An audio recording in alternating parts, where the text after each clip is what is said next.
Kalau sistem cyber pesisir Indonesia bisa nembus firewall kapal induk ini, Menara Eiffel mending dirubuhkan saja buat tiang sutet. Arogansinya benar-benar bikin darah mendidih. Laksamana Bintang 4 Angkatan Laut Prancis ini terang-terangan meremehkan pertahanan cyber kita di markas besar Armada Eropa di Toulon. Tapi tunggu sampai dia memantau langsung kapal induk bertenaga fusi generasi terbaru kebanggaan mereka yang mencoba melakukan provokasi arogan di perairan Samudra Hindia, tepat di selatan Jawa. Wajahnya langsung pucat pasi dan keringat dingin bercucuran. Ternyata, benteng terapung seharga puluhan triliun rupiah yang katanya kebal peretasan dan anti-EMP itu mendadak korslet, radar buta total, dan seluruh sistem misilnya terkunci mati karena dihantam gelombang sancaka, sistem perang cyber tak kasat mata berbasis AI kuantum buatan peretas dan ilmuwan muda lokal kita. Tanpa restu dari Pusat Komando Nusantara, raksasa besi bule pun tak akan bisa menembakkan satu peluru pun di dekat perairan Republik ini. Markas Eropa panik, petinggi militer Barat gempar. Bagaimana akhirnya sang Laksamana yang angkuh itu tertunduk malu dan mengakui kedikdayaan perisai digital masa depan bangsa kita?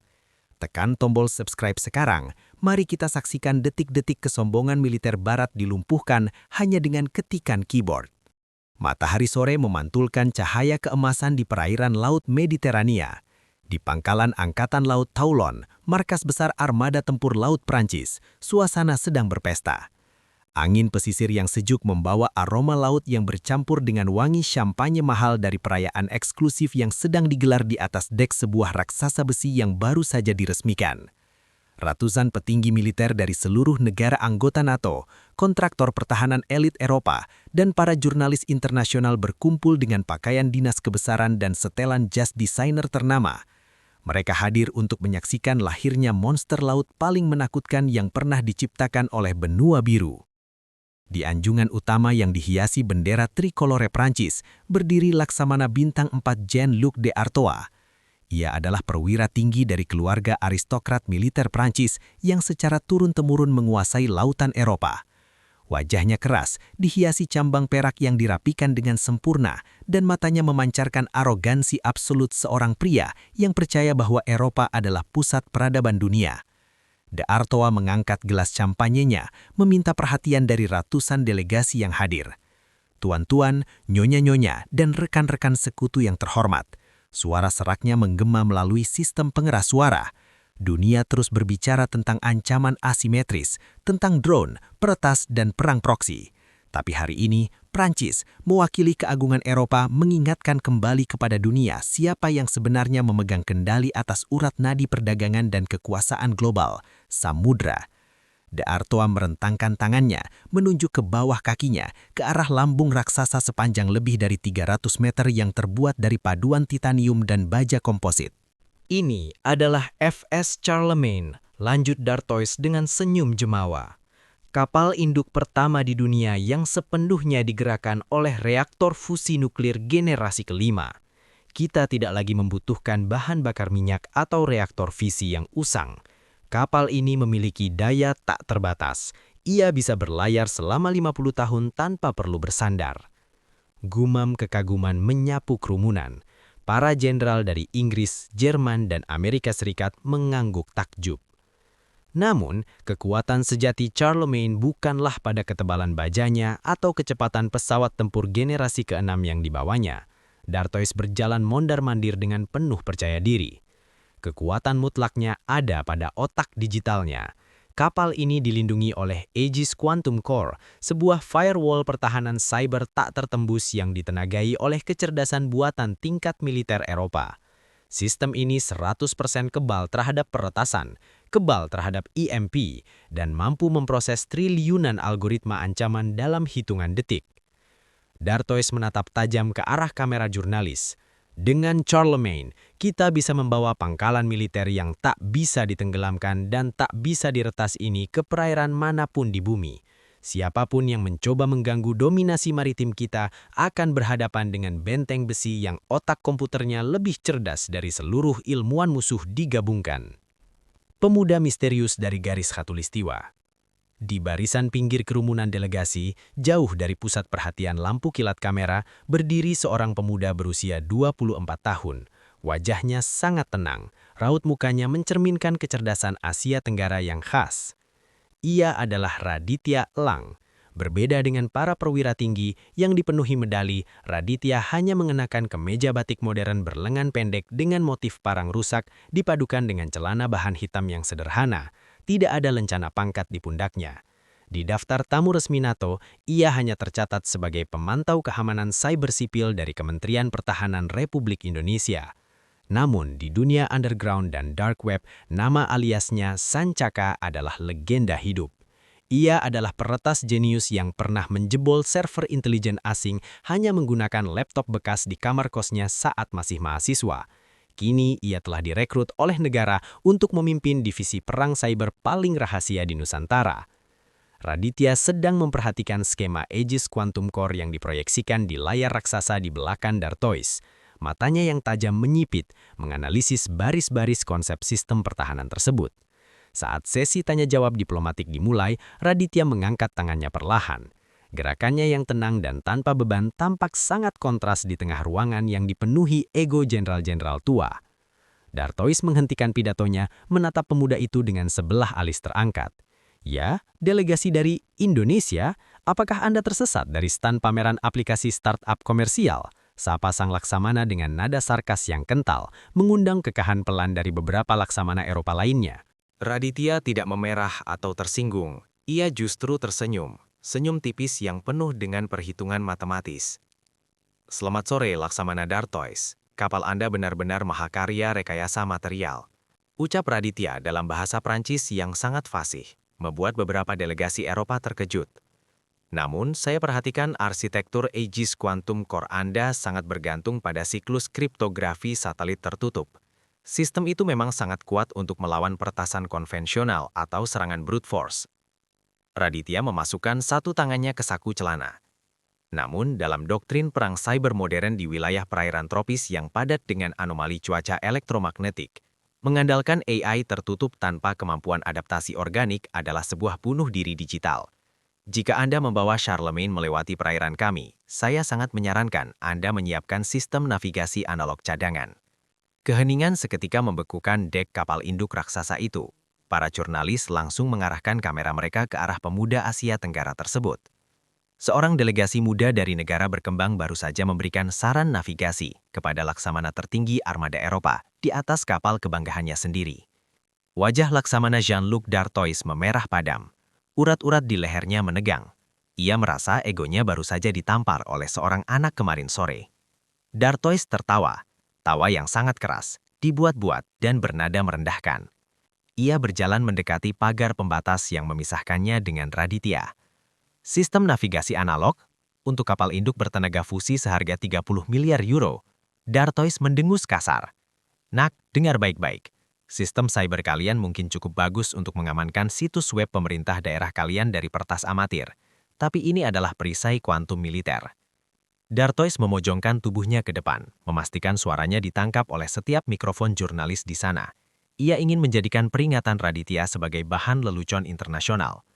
Écoute-moi bien, dengarkan aku baik-baik. Desis Dartois dengan arogansi yang mendidih. Jika kalian pikir negara kalian bisa mengganggu kapal ini hanya dengan beberapa baris kode komputer, lalu keluarlah kalimat ikonik yang akan menghantui karir militer Dartois hingga ke liang lahap. Kalau sistem siber pesisir Indonesia kalian itu benar-benar bisa menembus firewall kapal induk ini, Menara Eiffel mending dirubuhkan saja dan kita jadikan tiang sutet. Kerumunan meledak dalam tawa yang sangat riuh. Para laksamana barat saling menepuk pundak, menikmati lelucon yang sangat merendahkan martabat teknologi negara-negara dari selatan global. Bagi mereka, ide bahwa Indonesia bisa meretas kapal induk siluman fusi mereka adalah fiksi sains tingkat rendah. Provokasi ke selatan Jawa. Raditya Elang sama sekali tidak memudarkan senyumnya. Ia menatap lurus ke dalam mata laksamana Prancis yang congkak itu. Raditya tidak berteriak membalas. Ia tahu, di dunia siber, anjing yang menggonggong jarang sekali memiliki gigitan yang mematikan. Saran sudah disampaikan, Laksamana. Semoga Anda menikmati pelayaran Anda, ucap Raditya dengan sangat tenang dan sopan. Ia membalikan badan, berjalan menjauh dari kerumunan elit militer yang masih menertawakannya, meninggalkan kapal raksasa itu tanpa menoleh lagi. Da Artois menatap punggung Raditya dengan sorot mata meremehkan. Namun jauh di lubuk hatinya, ketenangan absolut pemuda itu meninggalkan rasa tidak nyaman yang aneh. "Laksamana," bisik ajudan Da Artois. "Bulan depan kita memiliki jadwal latihan navigasi bebas di Samudra Hindia. Haruskah kita mengambil rute memutar menghindari mereka?" Da Artois menoleh dengan marah. "Menghindari mereka? Justru sebaliknya, ubah rute pelayaran FS Charlemagne. Kita akan berlayar menembus jantung Samudra Hindia, tepat di sebelah selatan perairan Jawa. Kita nyalakan seluruh radar militer tingkat tinggi, biar seluruh perangkat elektronik di pesisir pulau mereka mendengung ketakutan. Kita akan buktikan pada si peretas kecil itu bahwa laut dunia adalah milik Eropa." Ajudan itu mengangguk patuh. Arogansi telah mengambil alih akal sehat. Da Artois mengira ia sedang mengirimkan monster yang tak terkalahkan untuk mengintimidasi negara dunia tiga. Ia tidak tahu bahwa di sebuah ruangan server bawah tanah yang sangat dingin di Jakarta, seorang pemuda berusia 24 tahun baru saja membuka laptopnya yang penuh dengan stiker. Jari-jarinya mulai menari di atas keyboard dengan kecepatan kilat, merajut baris-baris kode tak kasat mata. Sebuah badai digital yang diberi nama gelombang sancaka sedang dibangun baris demi baris, menanti dengan sabar kedatangan mangsa besarnya ke lautan Katulistiwa. 1 bulan setelah pesta peresmian yang congkak di Toulon, Prancis. Angin kencang menyapu permukaan gelap Samudra Hindia. Gelombang laut setinggi 3 meter menghantam haluan baja raksasa FS Charlemagne. Kapal induk bertenaga fusi kebanggaan armada Eropa itu tidak berlayar sendirian.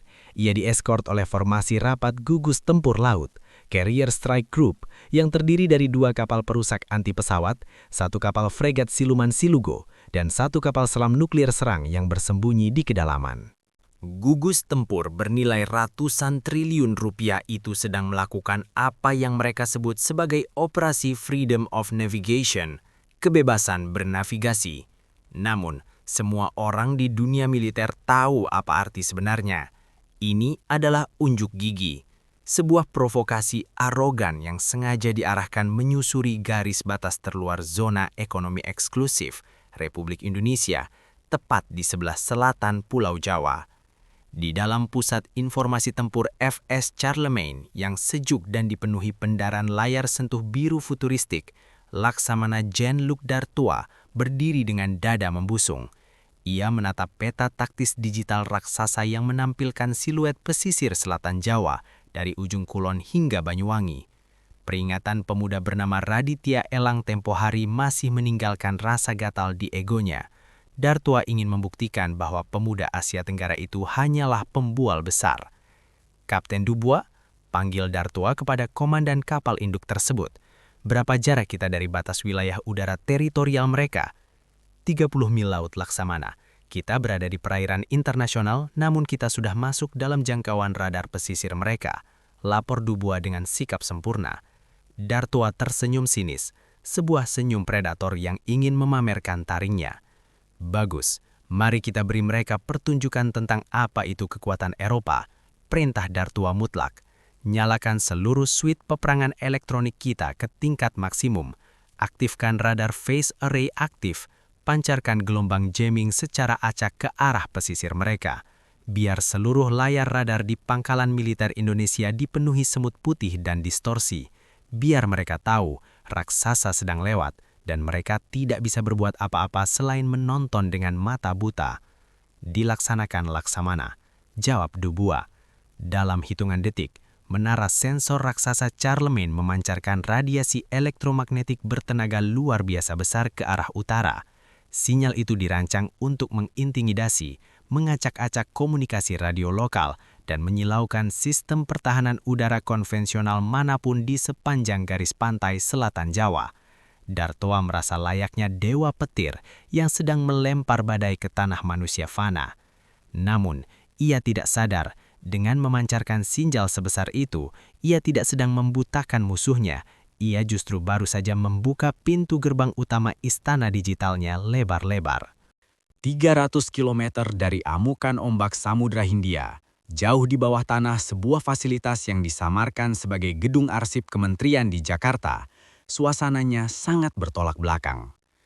Di dalam ruang sandi kuantum, suhunya dijaga pada tingkat yang nyaris membekukan untuk mendinginkan deretan server berpendingin cairan atau liquid-cooled servers yang berbaris rapi layaknya monolit hitam.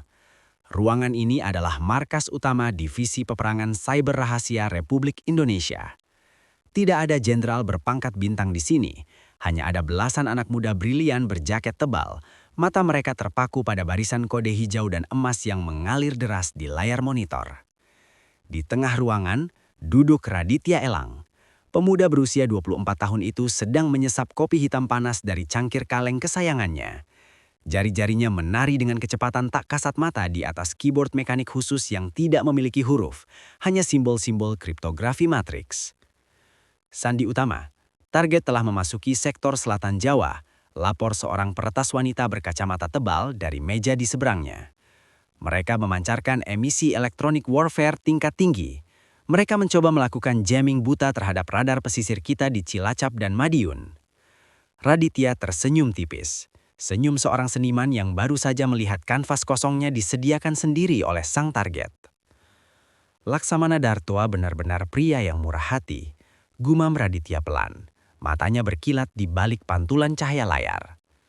Raditya memutar kursinya, menghadap layar utama yang menampilkan visualisasi aliran data elektromagnetik raksasa yang dipancarkan oleh FS Charlemagne.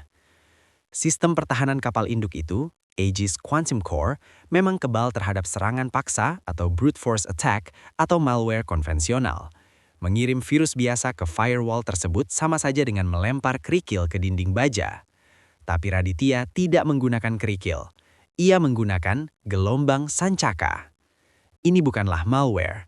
Ini adalah algoritma parasit berbasis koherensi kuantum.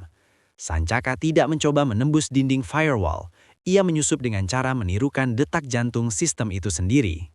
Ketika radar Charlemagne memancarkan gelombang untuk mengacak sinjal Indonesia, Raditya menunggangi gelombang pantulannya, menyuntikkan paket data mikro yang terenkripsi dalam status superposisi. Waktunya membangunkan sang ular. Perintah Raditya. Injeksi sancaka tahap 1. Target, subsistem navigasi dan sensor optik. Jangan matikan mereka. Buat mereka berhalusinasi. Raditya menekan tombol enter. Sebuah perintah tak bersuara melesat melintasi atmosfer, masuk tepat ke dalam pori-pori digital kapal induk seharga puluhan triliun rupiah tersebut. Kembali ke Samudra Hindia. Di dalam CIC-FS Charlemagne, senyum congkak Laksamana Dartoa tiba-tiba terhenti oleh suara peringatan bernada rendah dari konsol operator radar. Laksamana, kita mendapat anomali. Lapor perwira radar utama. Wajahnya terlihat bingung dan tegang. Ia mengetuk-ngetuk layar kacanya dengan frustasi. Anomali apa? Apakah sistem pertahanan mereka mencoba membalas jamming kita? Tanya Dartoa meremehkan. Bukan tuan, ini bukan jamming eksternal. Ini radar phased array kita mendeteksi target masuk, incoming target, banyak sekali target. Layar taktis raksasa di tengah ruangan mendadak dipenuhi oleh ratusan bintik merah yang berkedip ganas. Alarm ancaman rudal anti kapal melengking memekakkan telinga. Ruangan yang tadinya penuh tawa arogan itu seketika berubah menjadi arena kepanikan absolut. Rudal hipersonik, 300 rudal melesat dari arah pesisir Jawa menuju posisi kita. Waktu tumbukan 20 detik, teriak perwira taktis dengan suara pecah. 300 rudal hipersonik? Mustahil, raung Kapten Du Bois.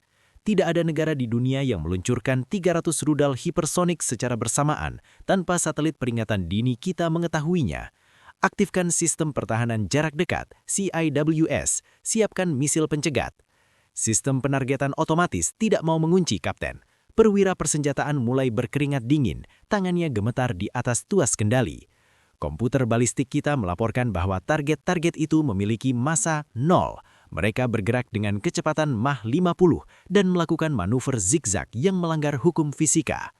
Dartois membeku. Massa 0, hukum fisika. Dalam hitungan 20 detik, ratusan titik merah di layar itu menabrak ikon FS Charlemagne. Para kru menunduk secara refleks, bersiap merasakan hantaman kiamat dan ledakan yang akan merobek lambung titanium mereka. Namun, tidak terjadi apa-apa. Hanya terdengar deburan ombak Samudra Hindia yang menghantam dinding kapal. Tidak ada ledakan, tidak ada getaran. Titik-titik merah di layar itu menghilang begitu saja layaknya asap. Apa-apaan ini? Siapa yang bermain-main dengan radar kita? Dartois berteriak murka, mencengkram keras seragam perwira radar. Apakah perangkat keras kita rusak? Namun, sebelum perwira itu bisa menjawab, kengerian tahap kedua dimulai. Tarian Sancaka memutar waktu. Tiba-tiba, lampu-lampu utama di CIC berkedip.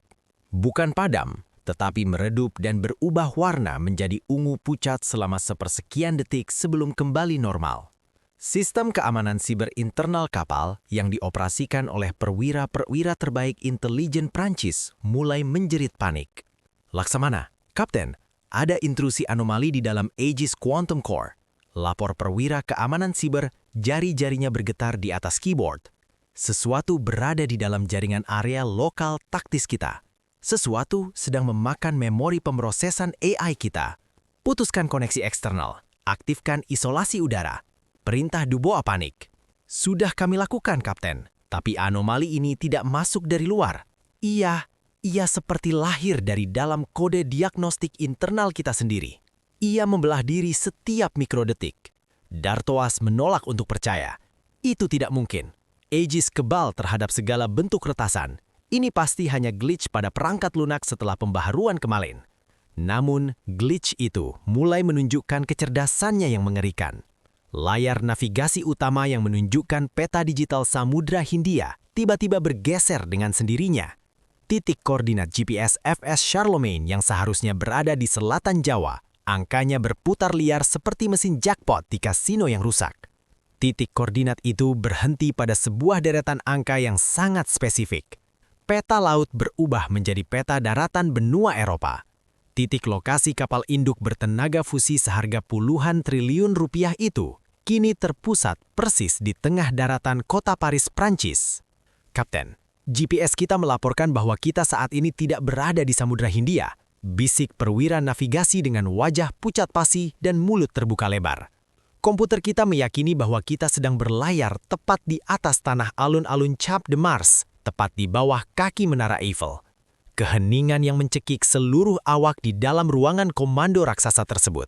Jantung Laksamana Jean-Luc Dartois seolah berhenti berdetak. Darah di wajahnya menguap tanpa sisa, menyisakan kulit pucat seperti mayat yang ditarik dari dalam laut. Kata-katanya sendiri ditulon sebulan yang lalu terngiang kembali, menghantam relung kesadarannya layaknya hamar godam. Kalau sistem siber pesisir Indonesia kalian itu benar-benar bisa menembus firewall kapal induk ini, Menara Eiffel mending dirubuhkan saja dan kita jadikan tiang sutet. Ini bukan kerusakan hardware. Ini bukan glitch sistemik. Ini adalah kartu nama, sebuah sapaan personal dari seorang pemuda jenius di garis khatulistiwa. Sebuah pesan yang sangat jelas bahwa benteng terapung paling mematikan milik peradaban Eropa kini telah resmi menjadi mainan digital yang dikendalikan penuh oleh Sancaka dari ruang bawah tanah Jakarta. Sang Jakarta belum ditenggelamkan, tetapi otaknya baru saja diiris tipis-tipis tanpa ia bisa melawan sama sekali. Kepanikan di dalam Pusat Informasi Tempur, CIC, FS Charlemagne, telah mencapai titik didih yang melampaui nalar manusia. Kapal induk bertenaga fusi seharga puluhan triliun rupiah itu kini melayang-layang tak tentu arah di tengah gulita Samudra Hindia. Namun otak digitalnya meyakini dengan keras kepala bahwa mereka sedang bersandar di bawah Menara Eiffel, Paris. Setiap kali perwira navigasi mencoba melakukan reboot pada sistem Global Positioning System atau GPS atau mengkalibrasi ulang giroskop inersia, algoritma parasit gelombang Sancaka merespons dengan memunculkan jendela pop-up yang berisi koordinat alun-alun Champ de Mars. Cabut kabel server utamanya, lakukan pemutusan perangkat keras, hardware disconnect sekarang juga. Raung Laksamana Jean-Luc Dartois, suaranya pecah, wibawa aristokratnya hancur tak bersisa.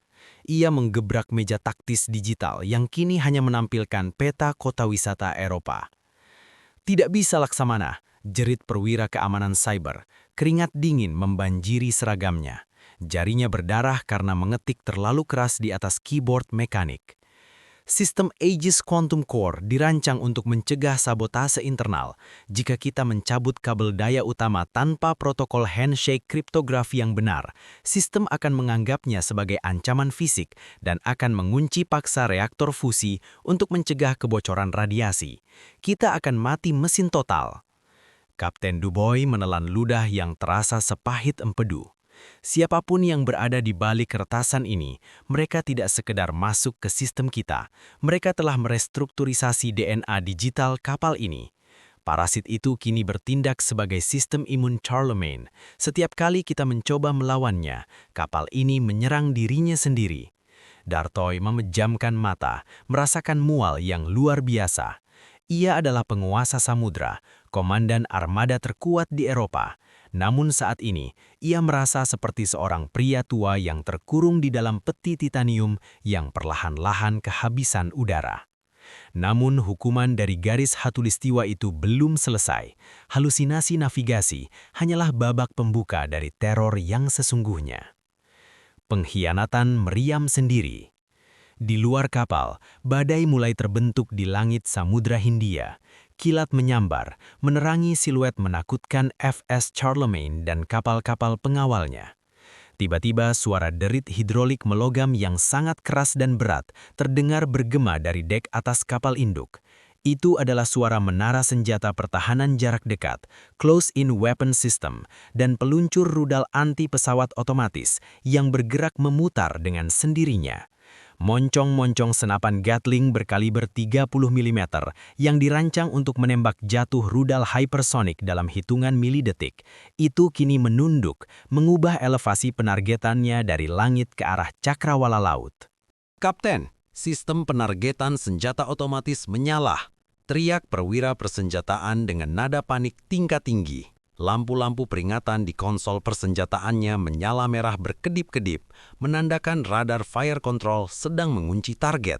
Apa yang dikuncinya? Matikan sistem senjatanya, cabut sekring manualnya. Bentak Dubois berlari ke arah konsol senjata. Sistem terkunci, kata sandi komando telah diganti oleh parasit itu. Perwira persenjataan itu menangis dalam keputusasaan. Tuhan tolong kami. Senjata kita sedang mengunci armada kita sendiri.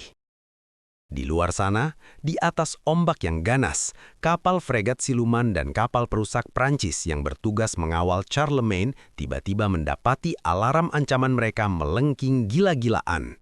Radar mereka mendeteksi bahwa kapal induk kebanggaan mereka sendiri baru saja mengarahkan puluhan laras meriam dan rudal tepat ke lambung mereka. Suara panik dari komandan kapal pengawal meledak melalui radio komunikasi VHF yang masih menggunakan saluran analog. Charlemagne aktual, ini fregat Lafayette. Kenapa radar penargetan Anda mengunci kami? Tolong konfirmasi, apakah ini latihan darurat? Ulangi, senjata Anda mengunci lambung kami. Batalkan kuncian sekarang juga, atau sistem pertahanan otonom kami akan balas menembak. Di dalam CIC Charlemagne, Dartois dan Dubois saling berpandangan dengan horor yang melumpuhkan sumsum tulang belakang. Mereka baru saja dihadapkan pada skenario kiamat friendly fire, tembakan kawan sendiri. Jika senjata otomatis kapal induk itu melepaskan satu saja tembakan ke arah kapal pengawalnya, sistem otonom kapal fregat itu akan merespons secara refleks dan melepaskan hujan rudal balasan ke arah Charlemagne. Armada Eropa senilai ratusan triliun rupiah itu akan saling menghancurkan hingga menjadi puing-puing berapi di dasar perairan selatan Jawa, tanpa Indonesia perlu melepaskan satu peluru pun. Sancaka dari Jakarta sedang memaksa raksasa barat itu untuk mencekitu lehernya sendiri. Panggil mereka melalui radio analog, perintahkan seluruh armada pengawal untuk mundur, menjauh dari jangkauan efektif meriam kita sekarang juga. Perintah Dartois dengan suara yang nyaris terdengar seperti isakan. Arogansinya telah diinjak-injak hingga menjadi debu. Armada kapal perusak dan fregat Prancis itu terpaksa memutar haluan secara memalukan, lari terbirit-birit menjauhi kapal pelindung mereka sendiri, layaknya melihat anjing gila yang siap menggigit majikannya. Kegelapan di jantung reaktor fusi. Setelah armada pengawal berhasil mundur di luar jarak tembak, gelombang Sancaka beralih ke fase eksekusi terakhir. Sang peretas jenius dari ruang bawah tanah Jakarta, Raditya Elang, tidak berniat menghancurkan armada itu. Ia hanya berniat membungkam mereka secara absolut. Di layar monitor Raditya, baris-baris kode emas mengalir membentuk pola simetris. Ia menyesap kopinya dan mengetikkan satu baris perintah terakhir. Execute Protocol Mati Suri. Di Samudra Hindia, di kedalaman lambung FS Charlemagne, reaktor fusi generasi kelima yang dibanggakan Dartois sebagai sumber daya abadi, tiba-tiba mengalami intervensi langsung pada cincin pengatur plasmanya. Sistem pendingin dipaksa bekerja ganda, meredam reaksi fusi hingga menyentuh ambang batas minimum energi, safe idle mode. Reaktor itu tidak meledak, namun ia menolak memberikan daya untuk sistem pendorong, propulsion, dan sistem tempur utama kapal. Algoritma Sancaka memastikan kapal raksasa itu aman dari kehancuran, namun menjadikannya mayat logam yang lumpuh. Daya utama reaktor turun drastis, kita kehilangan tenaga dorong di baling-baling utama, teriak perwira mesin dari intercom yang mulai mendesis. Dalam hitungan 3 detik, seluruh pencahayaan utama di dalam kapal raksasa sepanjang 300 meter itu padam total. Kegelapan absolut menyergap 4.000 awak kapal di dalamnya.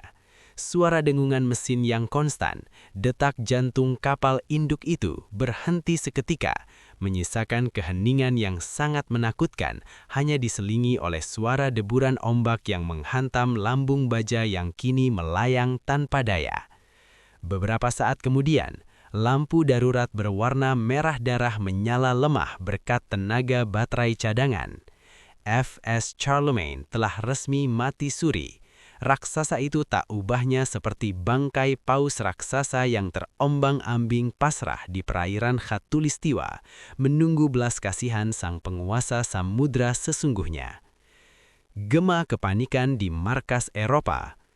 Sementara Charlemagne terdiam dalam kegelapan, ribuan mil jauhnya di pangkalan Angkatan Laut Toulon, Prancis, suasana malam yang tenang robek oleh kepanikan yang belum pernah terjadi sejak Perang Dunia Kedua. Di pusat komando strategis armada Eropa, layar satelit utama yang memantau Charlemagne tiba-tiba berkedip merah. Ikon kebanggaan mereka di Samudra Hindia telah berubah warna dari hijau menjadi abu-abu mati. Segala bentuk telemetri siber, video, dan data sensor dari kapal induk itu terputus total. Kirim ping satelit militer, segera! Teriak Panglima Tertinggi Angkatan Bersenjata Prancis. Wajahnya sepucat kertas. Apakah mereka diserang rudal balistik? Apakah mereka tenggelam? Negatif, Jenderal. Lapor operator komunikasi dengan tangan gemetar, keringat membasahi dahinya. Satelit cuaca optik kita masih melihat lambung kapal itu mengapung utuh. Tapi seluruh jejak termal dan pancaran elektromagnetik mereka nol. Kapal itu benar-benar dimatikan secara digital dari jarak jauh. Bagaimana dengan armada pengawalnya? Kapal fregat Lafayette baru saja mengirimkan transmisi radio analog darurat gelombang pendek. Jawab operator tersebut, menelan ludah dengan susah payah. Laporan mereka tidak masuk akal, Jenderal. Mereka melaporkan bahwa Charlemagne mengalami kudeta sistem otomatis. Senjata kapal induk kita mengunci armada kita sendiri, memaksa mereka mundur, dan kini kapal induk itu mati total. Mereka tidak berani mendekat karena takut sistem otonom Charlemagne akan terbangun dan menembak mereka. Panglima Prancis itu menjatuhkan tubuhnya ke kursi. Dunia di sekelilingnya seolah runtuh. Sebuah kapal induk disandara oleh sistemnya sendiri, bisiknya dengan kengerian yang tak terlukiskan. Jenderal, sela pakar keamanan cyber militer Eropa yang hadir di ruangan itu, wajahnya menggambarkan keputusasaan seorang ilmuwan yang menyadari teorinya telah dihancurkan. Bulan lalu, saat peresmian di Toulon, pemuda dari Indonesia itu memberikan peringatan spesifik tentang kerentanan Aegis Quantum Core kita di perairan tropis. Panglima Prancis menatap pakar itu dengan mata membelalak. Maksudmu, sebuah negara di Asia Tenggara baru saja melumpuhkan kapal seharga 30 miliar euro kita hanya dengan serangan cyber jarak jauh? Bukan hanya melumpuhkan, Jenderal, koreksi sang pakar dengan suara bergetar. Mereka telah memajangnya sebagai sandara terapung. Mereka sedang mengirimkan pesan kepada dunia bahwa lautan ini tidak lagi dikuasai oleh mereka yang memiliki meriam terbesar, melainkan oleh mereka yang menguasai spektrum digital absolut. Sapaan berdarah dingin. Kembali ke dalam CIC FS Charlemagne yang diterangi cahaya merah darurat. Laksamana Dartoa duduk di kursi komandonya. Tubuhnya menggigil bukan karena dinginnya pendingin ruangan, melainkan karena syok mental yang luar biasa. Menatap layar meja taktis digital di hadapannya yang masih memproyeksikan gambar Menara Eiffel. Tiba-tiba, gambar Menara Eiffel itu menghilang, digantikan oleh layar hitam pekat. Baris-baris kode hijau muncul, membentuk sebuah pesan teks dalam bahasa Prancis yang sangat fasih dan elegan. Bonsoir, Amiral Dartoa. Selamat malam, Laksamana Dartoa. Pesan itu mengetik dengan sendirinya di layar. Anda tampaknya tersesat sangat jauh dari Paris. Reaktor fusi Anda telah kami tidurkan agar Anda tidak melukai armada Anda sendiri. Tolong nikmati keheningan malam di Samudra Hindia. Kami sangat menghargai kunjungan Freedom of Navigation Anda. Salam hangat dari teknisi Tiang Sutet Nusantara. Dartois membaca pesan itu dengan mata berkaca-kaca menahan rasa malu yang menghancurkan jiwa. Ia, pria dengan bintang 4 di pundaknya, aristokrat lautan Eropa, baru saja disekap, dihinakan, dan dilucuti harga dirinya oleh pemuda berusia 24 tahun yang mengetik dari balik meja di garis khatulistiwa. Arogansinya yang tak masuk akal itu telah dibayar tuntas. Di tengah gelapnya Samudra Hindia, sang raksasa barat hanya bisa menanti vonis pamungkas dari sang penguasa digital Nusantara. Matahari pagi terbit di ufuk timur Samudra Hindia, memancarkan sinar hangat yang menyapu permukaan air. Namun di dalam lambung FS Charlemagne, fajar tidak membawa harapan, melainkan hanya memperjelas betapa menyedihkannya nasib mereka. 14 jam telah berlalu sejak gelombang Sancaka memaksa reaktor fusi kapal induk itu masuk ke mode mati suri. Raksasa seberat 75.000 ton itu kini tak lebih dari sekedar pulau besi mati yang terombang-ambing mengikuti arus laut, bergeser perlahan namun pasti mendekati batas teritorial perairan Indonesia. Di dalam pusat informasi tempur, CIC, udara terasa pengap dan bau keringat mulai menyengat. Tanpa sistem ventilasi aktif, nafas dari ratusan perwira di ruangan kedap udara itu membuat kadar oksigen menipis. Cahaya merah dari lampu darurat membuat wajah-wajah kelelahan itu tampak seperti zombie. Laksamana Jean-Luc Dartois masih duduk di kursi komandonya. Seragam putihnya yang penuh medali kini kusut masai, kelarnya terbuka, dan rambut peraknya berantakan. Ia tidak lagi memikirkan kejayaan Eropa. Ia hanya memikirkan bagaimana caranya 4.000 pelaut di bawah komandonya tidak mati lemas di dalam oven titanium raksasa ini. Laksamana, bisik Kapten Dubois, suaranya parau karena dehidrasi. Mesin penyuling air laut kapal juga ikut mati. Suhu di dek bawah mulai meningkat tajam. Logistik makanan di ruang pendingin mulai membusuk. Moral prajurit berada di titik nadir. Beberapa pelaut muda mulai mengalami serangan panik. Dartois memejamkan matanya, merasakan beban 4.000 nyawa menghimpit dadanya. Apakah armada pengawal kita masih berada di radius aman? Tanya Dartois memah. Fregat Lafayette bersiaga pada jarak 15 mil laut. Mereka tidak berani mendekat. Pakar cyber mereka memperingatkan, jika mereka terhubung dengan jaringan kita, parasit digital dari Indonesia itu bisa melompat dan menginfeksi seluruh armada dalam hitungan detik. Kita dikarantina secara digital, Laksamana. Dartoa menelan ludah yang terasa kering. Raksasa barat itu telah diikat, disumpal mulutnya dan dibiarkan membusuk di tengah lautan tanpa ada satupun kapal sekutu yang berani menyentuhnya.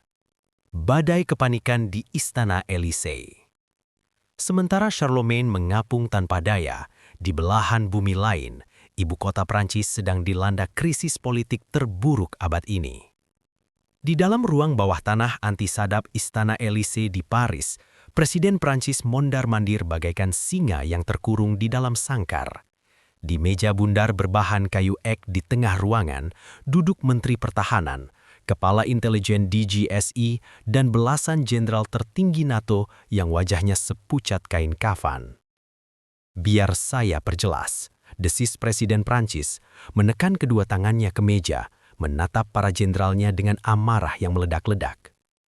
"Kita memiliki kapal induk bertenaga fusi senilai 30 miliar euro. Kapal yang kalian janjikan padaku kebal terhadap segala bentuk serangan. Dan sekarang, kalian memberitahuku bahwa sebuah negara di Asia Tenggara baru saja mematikannya hanya dengan menggunakan koneksi internet." "Bapak Presiden, ini bukan peretasan biasa," sanggah Direktur Intelijen Cyber dengan suara bergetar. "Analis kami meneliti sisa-sisa paket data yang bocor sebelum kapal itu terisolasi. Algoritma yang digunakan Indonesia beroperasi pada tingkat koherensi kuantum. Mereka tidak membobol firewall kita. Mereka mengubah struktur dasar kode Aegis kuantum kita agar kapal itu menganggap sistemnya sendirilah yang merupakan ancaman. Ini adalah mahakarya perang asimetris tingkat dewa. Secara teknologi, mereka berada 2 dekade di depan kita." "Aku tidak peduli dengan teori komputer kalian," raung Presiden memukul meja. "Apa opsi militer kita? Kirimkan kapal tunda militer, derek kapal itu keluar dari sana." Menteri Pertahanan menelan ludah, mengeleng pelan. "Itu bunuh diri, Bapak Presiden. Jika kita mengirim kapal penyelamat dan mencoba mengaitkan kabel derek atau menyuplai daya, sistem otonom pertahanan jarak dekat CIWS Charlemagne yang kini dikendalikan oleh Pertas itu bisa terbangun dan menembak hancur kapal penyelamat kita sendiri. Ingat, senjata mereka sempat mengunci armada kita semalam. Mereka menyandara kapal itu dengan senjatanya sendiri." Ruangan itu hening seketika, mengerikan. Raksasa besi Eropa itu telah menjadi bom waktu terapung yang tidak bisa didekati oleh kawan maupun lawan. Lalu apa yang harus kita lakukan? Presiden Prancis memijat pelipisnya, membayangkan kejatuhan pemerintahannya jika 4.000 pelaut Prancis tewas di Samudra Hindia. Kita tidak bisa membiarkan kru mati kehabisan udara dan air bersih. Dunia akan menertawakan kehancuran kita. "Suka atau tidak, Bapak Presiden," ucap Menteri Pertahanan dengan nada putus asa, "kita harus bernegosiasi dengan Jakarta. Kita harus menghubungi pemuda itu." Panggilan mengemis lintas samudra. 2 jam kemudian, sebuah saluran komunikasi satelit terenkripsi tingkat tertinggi. Protokol darurat yang biasanya hanya digunakan untuk mencegah perang nuklir global, dibuka antara Paris, Jakarta, dan CICFS Charlemagne yang gelap gulita di Samudra Hindia. Di dalam bunker bawah tanah Kementerian Pertahanan di Jakarta, suhunya masih sedingin es. Raditya Elal Sancaka, sang peretas jenius, duduk santai di kursi gamingnya. Ia mengenakan jaket hoodie gelap yang menutupi kemeja batiknya. Secangkir kopi baru saja diseduh, asapnya mengepul tipis di udara. Di layar melengkung raksasa di depannya, layar terbelah menjadi 2. Di sebelah kiri, tampak wajah Presiden Prancis dan jajaran menterinya yang tegang di Istana Élysée. Di sebelah kanan, melalui umpan satelit berbandwidth rendah, tampak wajah Laksamana Jean-Luc Dartois yang hancur diterangi cahaya merah darurat dari dalam kapal induknya. Raditya tidak langsung berbicara. Ia membiarkan para penguasa barat itu berkeringat menatap pemuda berusia 24 tahun yang kini menggenggam nasib armada kebanggaan mereka. "Selamat siang Paris, dan selamat pagi untuk Anda Laksamana Dartois yang sedang menikmati wisata bahari di perairan kami," sapa Raditya dengan nada santai, sopan, namun memancarkan dominasi psikologis yang absolut. Suaranya bergema jernih di kedua benua. Presiden Prancis mengambil alih pembicaraan, berusaha mempertahankan wibawa kepresidenannya. "Tuan Raditya, kami menghubungi Anda atas nama krisis kemanusiaan. Kami mengakui telah terjadi miskalkulasi navigasi dan kelebihan emisi radar dari pihak armada kami di dekat zona teritorial Anda." Raditya tertawa pelan, sebuah tawa yang elegan namun tajam bak pedang samurai. Miskalkulasi navigasi, kelebihan emisi. Raditya memiringkan kepalanya, menatap layar dengan sorot mata yang menguliti kebohongan diplomatik itu. "Bapak Presiden, memancarkan gelombang jamming tingkat militer ke arah pesisir negara berdaulat bukanlah miskalkulasi. Itu adalah deklarasi perang elektronik. Kapal induk Anda berniat membutakan radar pesisir kami. Kami hanya membalasnya dengan mematikan lampu di rumah Anda. Raditya mencondongkan tubuhnya ke depan, mematikan senyumnya. Kami bangsa Nusantara sangat menghargai tamu selama mereka mengetuk pintu. Tapi jika Anda mendobrak pagar kami sambil berteriak arogan, jangan salahkan jika anjing penjaga kami menggigit leher Anda. Harga sebuah kesombongan. Di dalam Charlemagne, Dartua menundukkan kepalanya dalam-dalam. Setiap kata yang keluar dari mulut pemuda itu menelanjangi arogansinya di hadapan presidennya sendiri. "Apa yang Anda inginkan, Tuan Raditya?" tanya Presiden Prancis. Suaranya kini melunak, menyadari bahwa ia tidak memiliki posisi tawar sedikit pun. 4.000 pelaut kami sedang menderita di bawah sana. Sistem ventilasi mereka mati. Kami akan membayar ganti rugi finansial. Kami akan menarik mundur seluruh armada kami dari Samudra Hindia. Sebutkan harga Anda untuk melepaskan firewall kapal kami. Raditya bersandar di kursinya, memutar-mutar pena di tangannya. Kami tidak membutuhkan euro Anda, Bapak Presiden. Negara kami sudah cukup kaya dari sumber daya alam. Jawab Raditya dengan dingin. Kami hanya menginginkan satu hal, pengakuan mutlak. Raditya mengunci pandangannya ke layar sebelah kanan, tepat ke mata Laksamana Dartoa. "Sebulan yang lalu, di Toulon, Anda menertawakan peringatan saya di hadapan ratusan jurnalis internasional. Anda merasa teknologi Eropa adalah dewa, dan kami hanyalah pembuat aplikasi rendahan." Wajah Dartoa memucat. Ia tahu apa yang akan datang. Karma instan yang akan menghancurkan kariernya. "Anda bilang," lanjut Raditya, suaranya merendah, berat, dan penuh ancaman. "Jika sistem cyber pesisir kami bisa menembus firewall kapal induk Anda, Menara Eiffel lebih baik dirubuhkan dan dijadikan tiang sutet." Keheningan yang mencekik menyelimuti Istana Elysee dan Samudra Hindia. "Nah, Laksamana," ucap Raditya mematikan. "Kapal Anda tidak hanya ditembus. Kapal Anda sudah resmi menjadi pajangan besi terapung. Saya memegang kuncinya, dan saya bisa membuat reaktor fusi itu mati selamanya jika saya mau." Raditya mengetikkan satu baris perintah di keyboardnya. "Saya akan menghidupkan kembali sistem ventilasi, penyulingan air, dan kelistrikan dasar kapal Anda sekarang, agar kru Anda tidak mati konyol," kata Raditya. Di layar kanan, lampu-lampu di CIC Charlemagne tiba-tiba menyala terang dan suara dengungan mesin air conditioner kembali terdengar, memancing tangis haru dari para pelaut Prancis di latar belakang. Tetapi, suara Raditya menghentikan kelegaan itu seketika. "Sistem navigasi, propulsi baling-baling, dan kontrol senjata tetap saya kunci. Kalian tidak bisa pulang." "Apa syarat Anda untuk melepaskan kuncian penuhnya?" tanya Presiden Prancis dengan tergesa-gesa. Raditya tersenyum, sebuah senyuman yang akan dicatat dalam sejarah sebagai kudeta mental terbesar abad ini. "Besok pagi, tepat pada pukul 8 waktu Paris, tuntut Raditya mutlak. Laksamana Jean-Luc Dartoa harus mengadakan konferensi pers siaran langsung global. Dia harus mengenakan seragam kebesarannya, berdiri di depan kamera dan membacakan pernyataan resmi bahwa Angkatan Laut Prancis memohon maaf atas arogansi mereka." Raditya menatap Dartoa yang kini gemetar hebat. Dan di akhir pidato itu, Laksamana Dartoa harus mengatakan kalimat ini secara verbatim. "Teknologi cyber Nusantara berada jauh di atas Eropa, dan saya mengakui bahwa para teknisi tiang sutet dari Indonesia telah mengalahkan armada kebanggaan Prancis." "Kau gila!"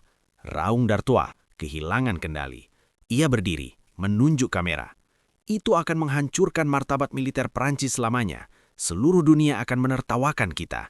Aku lebih baik mati bersama kapal ini daripada harus mengucapkan kalimat memalukan itu." "Laksamana Dartoa, duduk!" Bentakan keras itu tidak datang dari Raditya, melainkan dari Presiden Prancis. Presiden Prancis menatap jenderalnya dengan sorot mata penuh kebencian dan keputusasaan. Kau sudah menghancurkan martabat kita saat kau membawa kapal itu ke sana dan meremehkan mereka, Jean-Luc. Nyawa 4.000 anak muda Perancis lebih berharga dari sisa-sisa egomu yang menyedihkan itu. Presiden Perancis kembali menatap Raditya, menelan harga diri bangsanya bulat-bulat. Kami setuju, Tuan Raditya. Besok pagi, seluruh dunia akan mendengar pengakuan Laksamana Dartua. Setelah itu dilakukan, saya mohon, kembalikan kendali kapal kami. Raditya mengangguk pelan, memancarkan wibawa sang pemenang. Keputusan yang sangat bijaksana, Bapak Presiden. Kami menantikan siaran langsungnya. Pastikan koneksi internet Laksamana Dartua stabil besok pagi. Layar dimatikan secara sepihak dari Jakarta. Di bunker bawah tanah Istana Elysee, Presiden Prancis jatuh terduduk dan menutupi wajahnya dengan kedua tangannya. Di tengah Samudra Hindia, Laksamana Dartua menangis dalam diam, menyadari bahwa besok pagi ia akan mengeksekusi karirnya sendiri di hadapan miliaran penduduk bumi. Raksasa Barat telah benar-benar berlutut di dunia maya, takluk pada kecerdasan anak bangsa dari garis khatulistiwa. Pukul 14 waktu Indonesia Barat, bertepatan dengan pukul 8 pagi waktu Paris. Seolah dunia berhenti berputar. Seluruh stasiun berita internasional dari CNN di Atlanta, BBC di London, Al Jazeera di Doha, hingga stasiun-stasiun televisi nasional di seluruh penjuru Nusantara menghentikan siaran reguler mereka. Papan reklame digital raksasa di Times Square New York, Piccadilly Circus London, hingga Bundaran HI Jakarta, semuanya menampilkan satu layar kosong yang sama, menunggu sebuah transmisi langsung yang belum pernah terjadi sepanjang sejarah militer modern. Pihak Istana Elysee telah merilis pernyataan singkat membingungkan dunia malam sebelumnya. Akan ada pengumuman darurat terkait status armada Eropa di Samudra Hindia oleh Laksamana Jean-Luc Dartois. Rumor telah menyebar liar di internet. Media intelijen independen mencium adanya kejanggalan masif. Tidak ada pergerakan komunikasi dari FS Charlemagne selama jam-jam, dan armada pengawalnya terlihat panik menjaga jarak. Publik berspekulasi tentang mutasi virus, pemberontakan, hingga ancaman nuklir. Namun, kebenaran yang sesungguhnya jauh lebih memalukan daripada fiksi manapun yang bisa dikarang oleh para analis barat. Di dalam pusat informasi tempur FS Charlemagne yang masih terisolasi di perairan selatan Jawa, suasana terasa seperti di ruang eksekusi mati. Sebuah kamera broadcast beresolusi tinggi telah disiapkan oleh kru komunikasi militer Prancis, dihubungkan secara khusus melalui satu-satunya port satelit yang sengaja dibuka aksesnya oleh gelombang sancaka dari Jakarta. Lampu sorot studio dinyalakan, menyorot tajam ke arah sebuah kursi besi di tengah ruangan. Laksamana Jean-Luc Dartois melangkah keluar dari kabin pribadinya. Ia mengenakan seragam pakaian dinas upacara putih bersih, lengkap dengan seluruh lencana bintang 4 dan puluhan medali penghargaan dari berbagai kampanye militer. Namun, seragam kebesaran itu kini terasa seperti baju jirah yang terbuat dari timah panas. Setiap medali di dadanya terasa seperti pemberat yang menarik harga dirinya ke dasar samudra. Wajah Dartois pucat pasi, matanya cekung karena tidak tidur, dan rahangnya mengeras menahan gejolak emosi yang siap meledak. Ia berjalan tertatih melewati barisan perwiranya yang menundukkan kepala. Tidak ada hormat militer, hanya ada keheningan yang dipenuhi rasa iba dan kehancuran kolektif. Dartois duduk di kursi besi di depan kamera. Di tangannya, selembar kertas berisi teks pidato yang didiktekan langsung oleh Presiden Prancis berdasarkan syarat mutlak dari peretas jenius berusia 24 tahun di Jakarta. Kertas itu bergetar hebat di tangannya. Koneksi stabil, Laksamana, bisik perwira komunikasi dengan suara parau. Kita siaran langsung ke seluruh dunia dalam 3, 2, 1. Menelan ludah berduri di hadapan miliaran mata. Lampu merah di atas lensa kamera menyala. Miliaran manusia di seluruh bumi menahan nafas menatap layar mereka. Di ruang server bawah tanah di Jakarta, Raditya Elang menyilangkan tangannya di dada. Pemuda brilian itu menatap layar monitor raksasanya dengan wajah datar, namun memancarkan aura predator yang baru saja menaklukkan Raja Hutan. Ini adalah mahakaryanya. Sebuah pertunjukan di mana kekuatan intelektual anak muda bangsa melucuti arogansi militer Barat tanpa melepaskan satu butir peluru pun. Dartois menelan, mulutnya terasa penuh dengan pasir. Ia memaksakan matanya menatap lensa kamera. Selamat pagi kepada seluruh rakyat Prancis, sekutu Eropa, dan masyarakat internasional. Suara Dartois parau, bergetar, kehilangan seluruh bariton aristokratnya yang biasa menggelegar penuh wibawa. Di Istana Elysium, Presiden Prancis memejamkan mata, memalingkan wajah dari layar televisi, tak sanggup melihat panglima tertingginya dipermalukan. Saya, Laksamana Jean-Luc Dartois, Panglima Armada Eropa, berbicara langsung dari Pusat Komando FS Charlemagne di Samudra Hindia. Lanjut Dartois. Ia berhenti sejenak, mengambil napas panjang yang terdengar menyakitkan melalui mikrofon. 24 jam yang lalu, armada kami melakukan operasi navigasi di dekat perairan zona ekonomi eksklusif Republik Indonesia. Kami memancarkan gelombang radar tingkat tinggi yang provokatif dan tidak pada tempatnya. Dartois mencengkram kertas di tangannya hingga kusut. Ia harus membacakan kalimat berikutnya. Kalimat yang akan menjadi nisan bagi karir militernya. Sebagai akibat dari arogansi taktis tersebut, suara Dartois mulai pecah. Matanya berkaca-kaca menahan air mata penghinaan. Kapal induk bertenaga fusi kami, FS Charlemagne, yang kami yakini sebagai benteng tak tertembus, telah mengalami kelumpuhan sistemik total. Senjata kami berbalik mengunci armada kami sendiri dan reaktor kami dipaksa mati. Kami tidak diserang oleh rudal atau torpedo. Kami disandara oleh sebuah sistem pertahanan cyber tak kasat mata yang dioperasikan dari daratan Indonesia. Guncangan dahsyat melanda seluruh dunia. Di Pentagon, di markas NATO Brussels, para jenderal menjatuhkan rahang mereka tak percaya.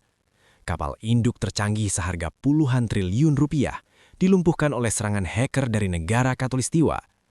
Bursa saham kontraktor pertahanan Barat seketika anjlok bebas dalam hitungan detik setelah kalimat itu terucap. Sebaliknya, di Jakarta, sorak-sorai mulai terdengar samar-samar. Kebanggaan membumbung tinggi di dada setiap warga yang menonton. Dartois memejamkan matanya rapat-rapat. Air mata kekalahan akhirnya menetes dari pelipis seragamnya, membasahi kerah seragam putihnya. Ia harus menyelesaikan paragraf terakhir, paragraf gutukan yang diciptakan oleh Raditya. Atas nama Angkatan Laut Prancis dan Armada Eropa, saya memohon maaf yang sebesar-besarnya kepada pemerintah dan rakyat Republik Indonesia atas provokasi yang sangat bodoh ini. Dartois membuka matanya, menatap kamera dengan keputusasaan absolut. Ia menarik napas terakhirnya sebagai seorang pria yang memiliki harga diri. Hari ini, dunia menjadi saksi bahwa teknologi cyber Nusantara berada jauh di atas peradaban Eropa. Dartois mencengkram bibirnya hingga berdarah, lalu mengucapkan kalimat pamungkasnya dengan suara serak yang penuh ratapan. Dan saya mengakui dengan penuh rasa malu bahwa para teknisi tiang sutet dari Indonesia telah mengalahkan armada kebanggaan Prancis. Gempita di garis Khatulistiwa. Begitu kata teknisi tiang sutet terucap, siali langsung itu seketika diputus oleh pihak Prancis. Layar-layar di seluruh dunia kembali menjadi warna hitam statis. Namun, efeknya sudah meledak layaknya bom atom budaya. Di Indonesia, dari warung kopi pinggir jalan hingga gedung-gedung perkantoran elit di SCBD, sorak-sorai kemerdekaan digital menggelegar membelah langit. Jutaan rakyat melompat kegirangan, berpelukan, dan menangis bangga. Hinaan Laksamana sombong sebulan yang lalu telah dibayar lunas dengan bunga yang mencekik leher. Di dalam bunker rahasia, Raditya Elang hanya tersenyum tipis. Ia mengangkat cangkir kopinya, seolah melakukan toast atau bersulang dengan dirinya sendiri. Penembusan dosa diterima, Laksamana Dartois, gumam Raditya pelan. Semoga ini menjadi pelajaran yang berharga. Jari-jari pemuda 24 tahun itu kembali menari di atas keyboard kuantumnya. Ia memasukkan deretan kode dekripsi rahasia. /release Sancaka Protocol. Pelepasan sang raksasa besi. Di tengah Samudra Hindia, di dalam CIC FS Charlemagne yang sedingin makam, Laksamana Dartois menundukkan kepalanya dalam-dalam. Kapten Dubois dan seluruh perwira di ruangan itu terdiam membisu, merasakan duka cita yang mendalam atas matinya reputasi armada mereka. Tiba-tiba, suara deruman berat terdengar dari lambung kapal terdalam. Lantai baja CIC bergetar halus. Lampu-lampu merah darurat berkedip mati, dan dalam hitungan detik, seluruh lampu LED utama berwarna putih terang menyala kendali. Sistem ventilasi menderu hidup, memompa oksigen segar ke dalam ruangan yang pengap. Layar taktis raksasa di tengah ruangan yang tadinya mengunci koordinat Menara Eiffel, kini berkedip dan menampilkan kembali peta topografi Samudra Hindia yang sebenarnya. "Laksamana!" teriak perwira mesin dengan suara serak namun dipenuhi kelegaan. Kuncian reaktor fusi telah dilepaskan, tenaga propulsi utama kembali ke angka 100%. Sistem kemudi navigasi dan radar fire control sudah bisa diakses kembali secara manual. Karantina digital kita telah dicabut total. Dartua mendongakkan wajahnya. Ia tidak merasa lega. Ia merasa seperti anjing yang baru saja dilepaskan dari rantainya oleh sang majikan. "Nyalakan mesin utama," perintah Dartua dengan suara pelan dan mati rasa. "Putar kemudi 180 derajat. Bawa kita keluar dari Samudra Hindia sekarang juga. Perintahkan armada pengawal untuk mengikuti kita dari belakang." "Siap Laksamana, menuju rute pulang," jawab Dubois dengan sedih. Namun tepat sebelum perwira komunikasi menutup seluruh saluran eksternal, satu baris pesan teks hijau terakhir muncul di layar pribadi Laksamana Dartua. Sebuah pesan penutup dari Raditya Elang yang akan membuat militer Eropa tidak akan pernah bisa tidur nyenyak. Anda bebas untuk pergi, Laksamana. Tapi ingatlah satu hal. Gelombang Sancaka telah mencetak ulang DNA kapal Anda. Kemanapun reaktor fusi ini berlayar di muka bumi, kami di Nusantara akan selalu bisa mendengarkan detak jantungnya. Hati-hati di jalan dan sampaikan salam kami untuk Menara Eiffel. Pesan itu menghilang, meninggalkan Dartoa dalam kengerian abadi. Kapal induk seharga puluhan triliun rupiah miliknya kini tak lebih dari sekadar drone yang dipasangi alat pelacak oleh negara Katulistiwa. Di luar sana, raksasa baja FS Charlemagne memutar haluannya dengan berat. Mesin baling-balingnya memecah ombak Samudra Hindia, melarikan diri bagaikan pecundang yang babak belur. Sang monster barat telah diusir, takluk tanpa syarat, dan tahta penguasa cyber kini secara resmi telah direbut oleh generasi muda Nusantara yang siap menantang masa depan.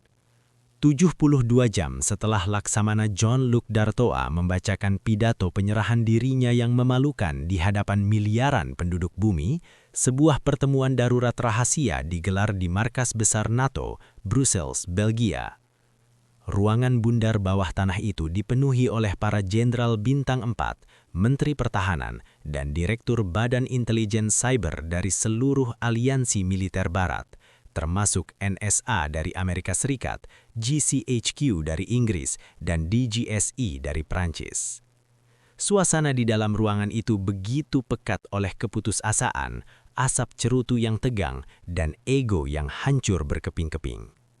"Biar saya perjelas situasi bencana kita saat ini," ucap Direktur NSA Amerika Serikat sambil memproyeksikan data ke layar utama. Suaranya serak dan bergetar.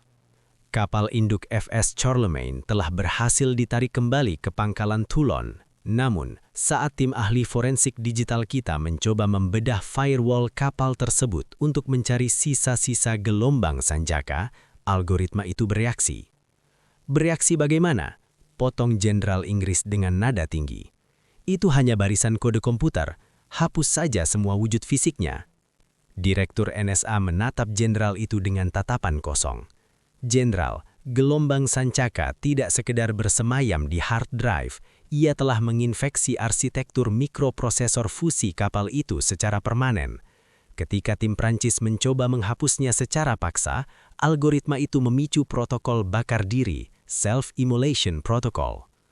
Ia melelehkan seluruh sistem motherboard utama senilai 15 miliar euro dalam hitungan detik untuk melindungi rahasianya. Charlemagne kini tak lebih dari sekadar rongsokan besi seberat 75.000 ton. Kita tidak bisa menghidupkannya lagi tanpa membangun sistem komputernya dari awal." Keheningan yang mencekik leher menguasai ruangan. raksasa laut itu benar-benar telah dimatikan secara permanen oleh seorang pemuda 24 tahun dari garis Khatulistiwa. Lalu apa langkah kita selanjutnya? Tanya Menteri Pertahanan Prancis, wajahnya masih memucat setelah insiden diplomatik tempo hari.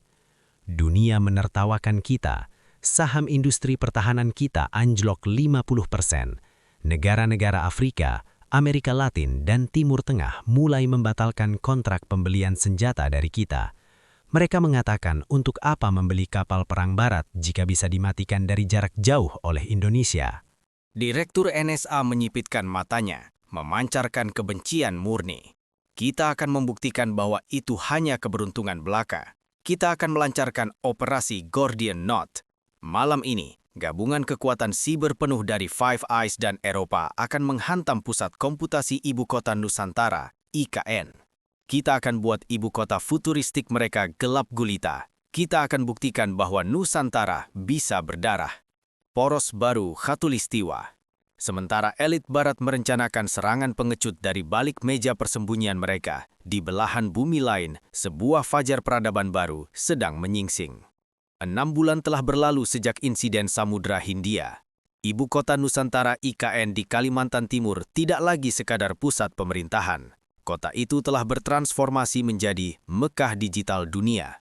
Arsitektur kotanya yang memadukan hutan hijau tropis dengan teknologi smart glass dan energi terbarukan kini dilindungi oleh payung kuantum tak kasat mata yang disebut Kubah Sancaka. Hari itu, sebuah konferensi tingkat tinggi global sedang berlangsung di Istana Negara IKN. Bukan konferensi yang dihadiri oleh negara-negara barat, melainkan oleh pemimpin dari 70 negara Global South atau Selatan Global. Mereka datang bukan untuk meminta utang, melainkan untuk menandatangani Fakta Kerjasama Pertahanan Siber di bawah payung teknologi Indonesia. Di sayap timur kompleks IKN terletak markas besar Komando Siber Kuantum Nasional, Raditya Elang yang kini telah diangkat menjadi Direktur Utama Pertahanan Siber Strategis, berdiri di anjungan komandonya yang melengkung.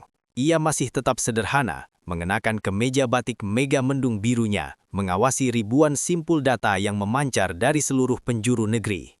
Direktur Raditya, lapor AI asistennya, Garuda 1 dengan suara sintetik yang jernih. Tanda tangan Fakta Kerjasama Global akan dimulai dalam waktu 10 menit. 70 kepala negara telah bersedia. Raditya tersenyum tipis, menyesap kopi hitamnya. Bagus, hari ini kita mengunci masa depan yang mandiri untuk negara-negara berkembang. Kita tidak akan lagi didikte oleh satelit dan server asing. Namun, insting predator Raditya tiba-tiba terusik. Di sudut layar holografiknya, sebuah anomali spektrum merah mulai berkedip di luar batas yurisdiksi digital Indonesia. Garuda 1, perbesar anomali di titik routing Pasifik dan Samudra Atlantik. Perintah Raditya, meletakkan cangkir kopinya, matanya menajam. Mendeteksi lonjakan anomali lalu lintas data tingkat masif Direktur, enkripsi multilapis tingkat militer, sumbernya disamarkan melalui ribuan proksi, namun node asalnya mengarah kuat ke Fort Meade NSA Amerika, GCHQ Inggris, dan DGSE Prancis. Volume data 300 terabit per detik. Ini adalah serangan Distributed Denial of Service, DDoS, dan injeksi zero-day malware berskala benua. Target mereka, grid kelistrikan utama IKN dan server pusat Kubah Sancaka. Raditya tertawa pelan, tawa yang sangat dingin. Mereka benar-benar tidak bisa menerima kekalahan dengan jantan. Mereka ingin mempermalukan kita tepat di saat kita sedang menandatangani Fakta Global. Mereka ingin mematikan lampu IKN di depan 70 kepala negara. Cermin Sancaka, seni Aikido digital. Di dalam bunker Fort Meade, markas besar NSA di Maryland AS, ratusan pertas militer terbaik Barat mengetik dengan kecepatan gila-gilaan. Layar-layar mereka menampilkan peta IKN yang perlahan-lahan mulai dikelilingi oleh ribuan titik merah, pasukan digital yang siap menghancurkan sistem kelistrikan kota futuristik tersebut. Tembus firewall lapis pertama mereka, teriak Komandan Serangan Cyber NSA. Muatan malware telah dikirim, kita akan merebus server mereka sampai meleleh, biar dunia melihat bahwa Kubah Sancaka hanyalah mitos. Kembali ke IKN. Alarm merah berbunyi lembut di ruang komando Raditya, namun tidak ada satupun teknisi Indonesia yang panik. Mereka telah dilatih oleh sang legenda hidup. Mereka tahu bahwa di bawah pimpinan Raditya, serangan sebesar apapun hanyalah bahan bakar untuk pertunjukan sihir selanjutnya. Direktur, paket data mematikan mereka akan menghantam gateway kita dalam 5 detik, lapor seorang teknisi muda dengan wajah tenang yang luar biasa. Jangan ditahan, perintah Raditya mutlak. Ubah arsitektur kubah Sancaka menjadi mode cermin kuantum. Jangan biarkan firewall kita menyerapnya. Biarkan mereka masuk ke dalam lorong hampa, lalu balikan polaritas gravitasinya. Kita gunakan energi mereka untuk memukul rahang mereka sendiri. Seni bela diri Aikido, tapi dalam bentuk algoritma. Raditya menekan satu tombol holografis berwarna emas di mejanya. Execute Mirror Protocol. Di layar NSA di Amerika, sorak-sorai nyaris meledak ketika mereka melihat paket data mematikan mereka berhasil menembus pertahanan luar IKN. Kita berhasil masuk, jaring mereka bolong, teriak seorang analis barat dengan euforia. Namun euforia itu hanya bertahan tepat 0,4 detik. Tiba-tiba, layar-layar di Fort Meade berhenti memproses. Ribuan titik merah yang tadinya menyerbu IKN seketika berubah arah 180 derajat. Paket data bervolume 300 terabit per detik yang dirancang untuk menghancurkan sistem kelistrikan itu dipanturkan kembali melalui rute yang persis sama, ditambah dengan injeksi bisa Sancaka yang telah dimodifikasi oleh Raditya. Pak, data kita berbalik arah. Mereka memantulkan serangan kembali ke server kita. Jerit analis NSA, suaranya naik beberapa oktav menjadi kepanikan murni. Malware kita sendiri kini menyerang mainframe kita, dan ada algoritma parasit yang menungganginya. Itu Sancaka. Sancaka masuk ke dalam markas kita. Pemadaman di jantung barat. Cabut kabel server utama. Putuskan koneksi internet ke seluruh daratan Amerika. Raung komandan NSA dengan histeris. Menyadari bahwa senjata pemusnah mereka baru saja dijadikan bumerang mematikan oleh pemuda 24 tahun di belahan bumi lain. Namun, Raditya jauh lebih cepat. Bisa Sancaka tidak berjalan di jalur kabel tembaga biasa. Ia merayap melalui lorong-lorong serat optik kuantum. Dalam hitungan 3 detik, layar monitor utama di markas NSA, GCHQ, dan DGSE secara serentak berubah menjadi hitam pekat. Lalu sebuah barisan teks hijau muncul di puluhan ribu layar komputer intelijen paling rahasia di seluruh Amerika dan Eropa. Sebuah pesan dari sang penguasa Hatulistiwa. Kalian berisik, tapi kalian sangat lambat. Di belakang teks itu, sebuah countdown atau hitung mundur 3 detik berjalan. 3, 2, 1. Zap. Seluruh server utama di Fort Meade, AS, markas GCHQ Inggris, dan DGSE Prancis mengalami kelebihan beban termal ekstrim. Suara ledakan kecil terdengar dari ruang-ruang pendingin server mereka. Asap putih mulai mengepul dari celah-celah rak komputer super mereka. Algoritma Sancaka telah membakar sirkuit intelijen mereka dari dalam, menggunakan tenaga dari serangan mereka sendiri. Lampu-lampu di fasilitas militer rahasia barat itu berkedip mati. Kegelapan absolut menelan jantung pertahanan intelijen dunia lama. Mereka lumpuh, buta, dan tuli. Serangan pengecut mereka telah dijawab dengan hukuman mati secara digital. Peradaban barat baru saja dikirim kembali ke zaman batu siber. Epilog. Sang Garuda di atas tahta digital. Di Istana Negara IKN, tepuk tangan gemuruh membahana memenuhi ruangan. 70 kepala negara baru saja selesai menandatangani Fakta Pertahanan Siber Sancaka Nusantara. Mereka tidak tahu tentang pertempuran hidup mati yang baru saja terjadi di ruang dimensi tak kasat mata beberapa menit yang lalu. Mereka hanya tahu bahwa lampu-lampu di IKN menyala sangat terang dan masa depan mereka kini aman di tangan pelindung yang baru. Raditya elang melangkah keluar dari markas komandonya, berdiri di balkon kaca yang menghadap ke hamparan ibu kota Nusantara yang megah. Gedung-gedung pencakar langit berdesain futuristik berpadu dengan pepohonan hijau yang rindang. Kereta levitasi magnetik atau maglev melesat tanpa suara di kejauhan. Udara sore itu terasa sangat bersih dan dipenuhi dengan aroma kemerdekaan sejati. Presiden Republik Indonesia berjalan menghampiri Raditya, menepuk pundak pemuda jenius itu dengan penuh kebanggaan. Mereka mencoba menyerang kita lagi saat penandatanganan tadi, bukan? Tanya Presiden dengan senyum wibawa yang tenang. Raditya menoleh, mengangguk pelan. Benar, Bapak Presiden, tapi Anda tidak perlu khawatir. Saya baru saja mengirimkan mereka tagihan listrik yang sangat mahal. Butuh waktu setidaknya 5 tahun bagi intelijen barat untuk bisa menghidupkan kembali server-server utama mereka. Presiden tertawa lepas, sebuah tawa kemenangan bangsa yang bermartabat. Luar biasa, Raditya. Kau tidak hanya melindungi kota ini, kau baru saja mengamankan kedaulatan digital seluruh bumi. Raditya kembali menatap cakrawala IKN yang diwarnai semburat jingga matahari senja. Di atas langit, meskipun tidak terlihat oleh mata telanjang, kubah sancaka berdenyut melindungi setiap denyut nadi peradaban Nusantara. Dulu, mereka datang ke Nusantara membawa meriam baja untuk merampas rempah-rempah dan harga diri kita. Gumam Raditya pelan, matanya memancarkan visi ratusan tahun ke depan. Tapi hari ini, di medan perang yang tidak memiliki wujud fisik, kita telah mematahkan pedang mereka, membutakan mata mereka, dan memastikan bahwa tidak ada satupun negara yang berani meremehkan kekuatan anak bangsa.